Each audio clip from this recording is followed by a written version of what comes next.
Abay, magtira naman sa hindi pa nakain. Kainaman ka na. Kanya pat nakikita mong marami, ikaw ka ng kuha. Ang iyong ama't ang iyong ate hindi pa nakain. E di pag naubos na lang, e di mabili na lang sa tindahan. Dami-dami dun oh. Tinda. Kay Chatina. Ay dahan-dahan naman nanay at baka kayo magkasakit sa bato niyan. Magkasakit problema ka sa atay. Kainaman ka naman ay. Ay, apa? Ay, mas ayos. Kumuha ng kaya laang at bumalik kung ano. Hindi yung pagkakakita nyo ilalagay nyo lang sa plato ninyo.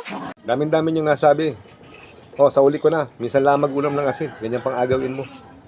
Ano pa sasabihin mo? Siya. Para kayong mga...